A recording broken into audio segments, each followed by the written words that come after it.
Wow. Young and Restless's Victoria hit a new level of ruthlessness recently when she steamrolled over her brother Nick at Newman Enterprises. Suffice it to say that the Queen of Freeze, as at least one fan has taken to calling her, is due for a comeuppance. Her day of reckoning, however, may not play out as one would assume. We've always known Victoria takes her role as CEO of Newman very seriously, but despite her insistence that she's only doing what's best for the company, viewers felt that her latest move was decidedly more selfish. From the moment Victoria heard that Cameron Kirsten was back in town, it seemed she began formulating a plan to capitalize on Nick's misfortune. It was the opportunity she'd been looking for to get her lover into a top-level position and keep him by her side on the daily, as if he's not been already.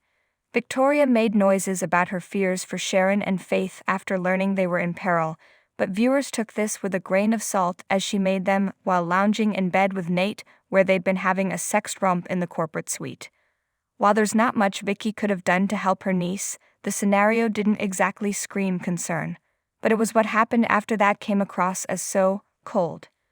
Upon her return to the office, Victoria learned that Sharon and Faith had survived, but that Sally had lost her baby.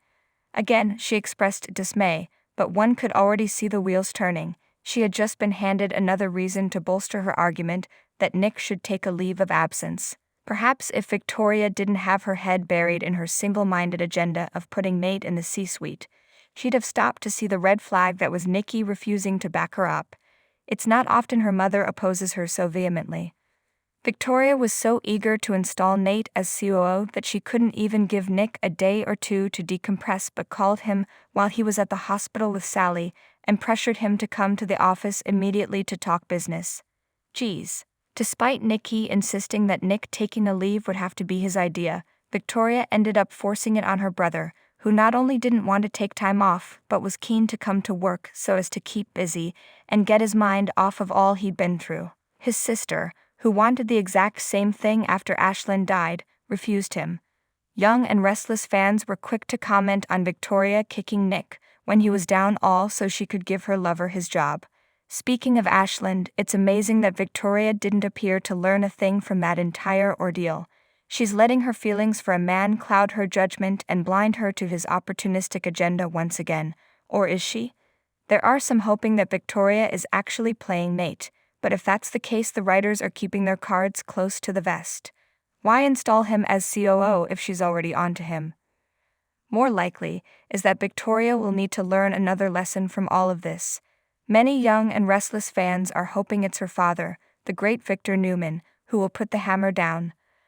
Others believe her day of reckoning will come courtesy of Nate taking over the company, which is a fun idea, but unlikely with Victor watching over the situation. No, it may not be Victor or Nate who gives Victoria her taste of soap karma.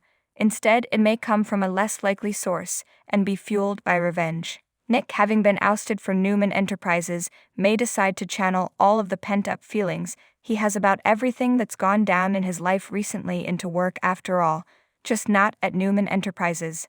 Nick balked at the idea of joining Adam at McCall Unlimited when their father originally suggested it, but after Victoria's distasteful power move, it may take on a whole new appeal. Adam has Newman Media in his crosshairs, and giving Victoria a taste of her own medicine might be just what the doctor ordered for Nick right now. Speaking of doctors, Alena could bring her podcast over to McCall and finally get that JT Hellstrom interview. It might even prove to be the tipping point that helps McCall finish off Newman in the battle of the media divisions. It would be sweet revenge for Nate's ex if she could play a part in Victoria's comeuppance after all that's been said and done. Whatever happens, Victoria is bound to learn that Payback's a bitch, and not in the too distant future.